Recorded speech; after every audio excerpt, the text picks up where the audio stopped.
the R&D in that? And then how do we work with them? You guys, more than organizations like us or any of the other individuals on this call, can really demand for grant funding, partnership support, co-funding than anybody has, right? So engaging, going to meet with corporates to say, what are your challenges? What are the gaps? What are the opportunities? Even if they say they don't have money, just start with small things to say, okay, let's have a research fellow, for instance, from your social science department or from your building department. It's placed in, I'm just using examples, Julius Berger is a research fellow to say, what are the new trends around architectural innovation, urban design, sustainable housing development, and all of that, and start with that. So connecting, engaging with the private sector, but being very, very targeted, asking them, they're the users, what are the challenges? What are the innovations? What are the gaps? What are the opportunities? Can we leverage on your resources to put our researchers there to test their problems and all of that? So that's number one. Number two is that you cannot avoid policy.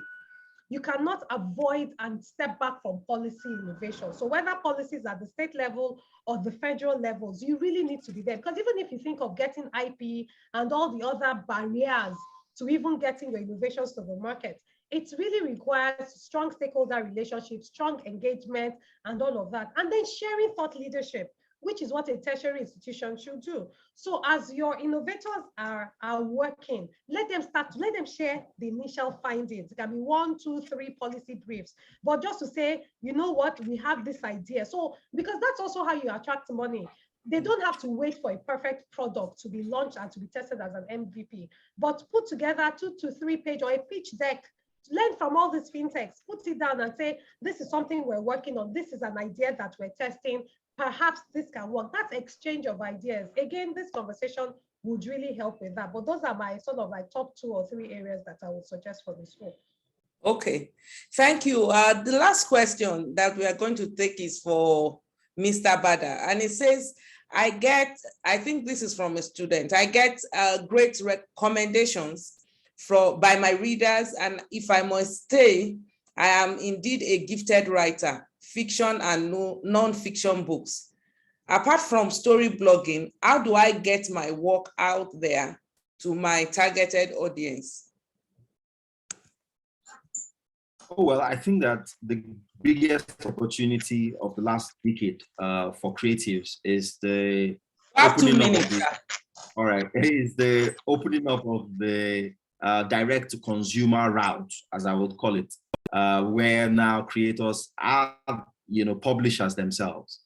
So yes, blogging might not be commercially viable at the level that you would hope or expect, but if you're really as good as you say, I imagine that the sort of followers or readers or the numbers that you get online should be such that if you put in front of an institutional publisher, they can take a gamble, and an informed gamble, if I could call it that, on you.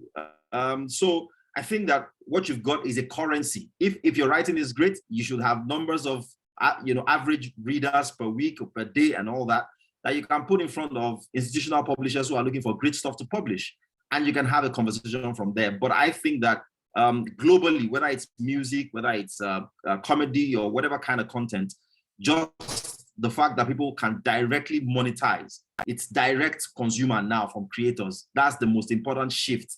And I think that you should look at how people outside of Nigeria, what models they are using to monetize their creative work within the writing space, and sort of follow suit. But I believe that if you're really turning out great stuff, as you say, then you should approach institutional publishers with your numbers and take it from there.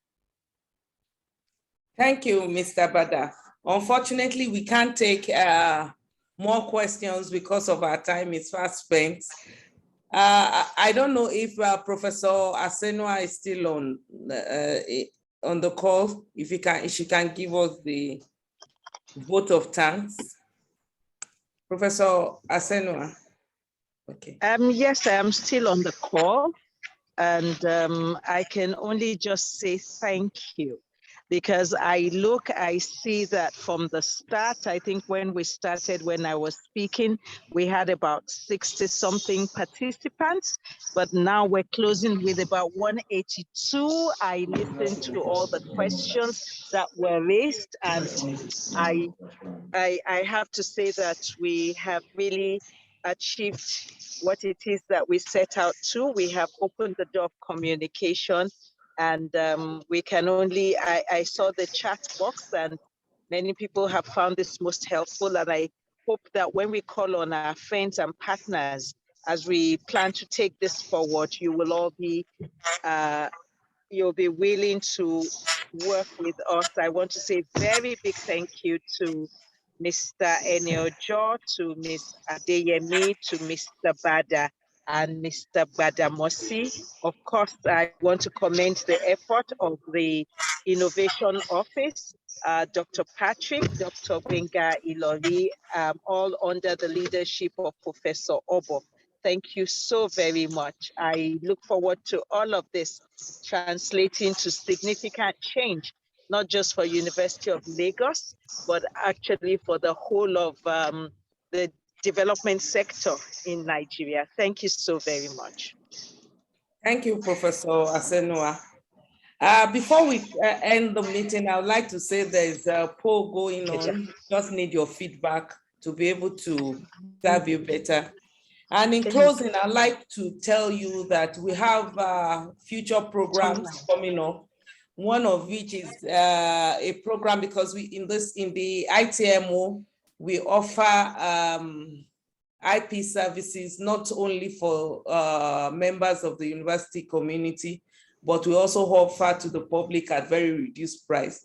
For the members of the university, is free, and we support students, staff, if you want to protect anything that you feel you have that is novel. And also we give you, like Mrs. Adeyemi said, even if it is just at a proof of concept level, you can always come to us to be able to support. We support by giving prototype funding, and then we help you with the support of the ESDC unit to be able to commercialize your inventions. So you can always walk to us or send us an email. The email is unilag-iptto@unilag.edu.ng. So watch out for our programs. I'd like to thank all our invited guests. We appreciate you so much. This is indeed enlightening from the comments of everyone. We thank all our participants too for joining. Thank you for giving us your time, and we wish you a nice evening.